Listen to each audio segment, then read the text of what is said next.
Life won't change for us no matter who wins. This is a common refrain across many coastal villages in Kerala. As the fishing community says, political parties across the spectrum have largely ignored their demands for decades. A large number of fishing families belong to the Latin Catholic community.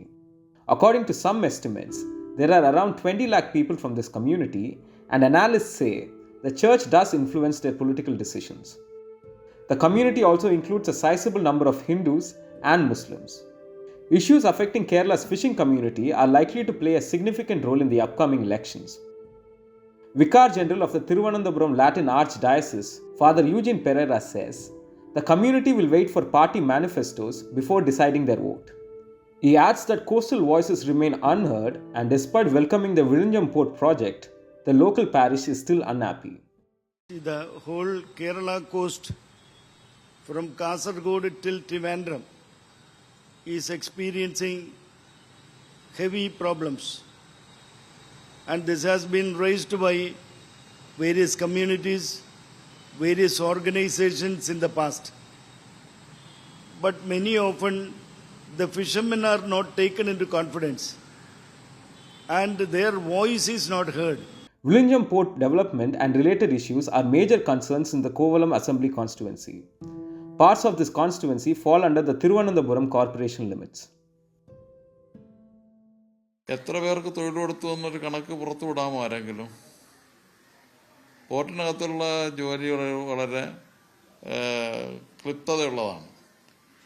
അതും അതിനകത്ത് വരുന്ന ഒരു പ്രധാനപ്പെട്ട കാര്യം എന്ന് പറയുന്നത് ഓരോ ജോലിക്കും 8 വർഷത്തെ എക്സ്പീരിയൻസ്, 10 വർഷത്തെ എക്സ്പീരിയൻസ്, ഇതൊക്കെ ചോദിച്ചു കഴിഞ്ഞാൽ അങ്ങനെ എക്സ്പീരിയൻസ് അനുസരിച്ച് ജോലി ചെയ്യാൻ കഴിവുള്ള ആളുകൾ ഉണ്ടായിരുന്നുവെങ്കിൽ ഇവിടെ നമ്മൾ വരാരെ ആശ്രയിക്കില്ല. അപ്പോൾ നമ്മൾ ഗവൺമെൻറ്റുമായിട്ടുള്ള ചർച്ചയിൽ നമ്മൾ ആവശ്യപ്പെട്ടതാണ് എത്ര പേർക്ക് ജോലി കൊടുത്തു വിഴിഞ്ഞ ഇടവയിലുള്ളവർ. Meanwhile, in the neighboring Chirayinkilo Assembly constituency, the construction of a sea wall and the dredging of accumulated sand at the Muttalapuli river mouth are key pole issues. മുതലപ്പഴി ഏറ്റവും വലിയ വിഷയം എന്ന് വെച്ചാൽ നമുക്കിവിടെ മത്സ്യത്തൊഴിലാളികളുടെ അപകടരഹിതമായ ഒരു അഴിയാണ് നമുക്ക് വേണ്ടത്, തുറമുഖമാണ് വേണ്ടത്. നമ്മളിപ്പോൾ എപ്പോഴും മത്സ്യബന്ധനത്തിന് പോകുന്നാൽ റഫ് സീസണിലാണ് ഇവിടെ സീസൺ സമയം. ആ സമയത്ത് മത്സ്യത്തൊഴിലാളി കാര്യം അവർക്ക് കിട്ടുന്ന ജൂൺ, ജൂലൈ, ആഗസ്റ്റ്, സെപ്റ്റംബർ മാസം, ഒക്ടോബർ വരെയൊക്കെ പണിയാണ്. ബാക്കി എപ്പോഴും ഇവിടെ മത്സ്യത്തൊഴിലാളികൾക്ക് മത്സ്യം കിട്ടാത്തൊരവസ്ഥ. ഈ കിട്ടുന്ന അവസരത്തിൽ അപകടം എപ്പോഴും കൂടിക്കൊണ്ടിരിക്കും. അപകടം ഉണ്ടാകുന്ന ഇവിടെ താഴ്ച കുറവുള്ളതാണ്. Other concerns including declining fish catches, the union government's move to lease parts of the sea for mining to private companies under the Blue Economy Initiative, and even a drinking water crisis. In Vizhinjam, just a few meters from the port, people still buy potable water for ₹7 per pot. MLA ഇവിടെ ഒന്നും വരുന്നില്ലല്ലോ, വന്നാലേ നമ്മൾ കാര്യങ്ങൾ പറയും. അപ്പം എന്തുകൊണ്ടാണ് കുടിവെള്ളം? നിങ്ങൾ പൈപ്പ് ലൈൻ ഇല്ലേ? പൈപ്പ് ലൈൻ ഉണ്ട്, അതിൽ കുടിവെള്ളം അല്ല, കലങ്ങി വരും, ഒരു മഞ്ഞ കളറിൽ വരും, പല ഇതിലൊക്കെ വരും. അത് വെള്ളം എങ്ങനെ കുടിക്കും? ഇത് വണ്ടി കൊണ്ടുവരും, കൊണ്ടുവന്ന് ഇപ്പോൾ ഒരു കുടം 7 രൂപ അങ്ങനെയാണ് എടുക്കുന്നത്.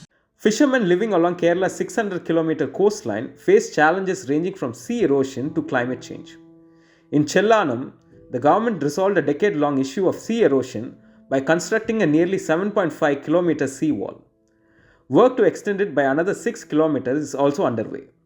Some fishermen, however, say that the sea itself remains unpredictable beyond human or government control. വേറെ പ്രശ്നമൊന്നുമില്ല. നല്ല വികസനവും കാര്യങ്ങളും ബാക്കിയുള്ള കാര്യങ്ങളൊക്കെ നല്ല രീതിയിൽ തന്നെ പോകുന്നുണ്ട്. നല്ല ഗവൺമെന്റിന്റെ രീതിയിലുള്ള എല്ലാ കാര്യവും നല്ല രീതിയിൽ പോകുന്നുണ്ട്. പിന്നെ മത്സ്യത്തൊഴിലാളികളുടെ കഷ്ടങ്ങൾ എപ്പോഴും കഷ്ടം തന്നെ. അത് കടലിലെ ജോലിയല്ലേ, അത് നമുക്ക് കിട്ടിയാൽ കിട്ടും. നമ്മളൊന്നും കൊണ്ട് എന്നും കിട്ടും എന്നുള്ള രീതിയിൽ നമുക്ക് പോകാൻ പറ്റത്തില്ല. As the fishing community grapples with climate change and declining fish availability even during peak seasons, it is likely that immediate concerns such as sea erosion, safety, and overall development will decide which way the tide turns.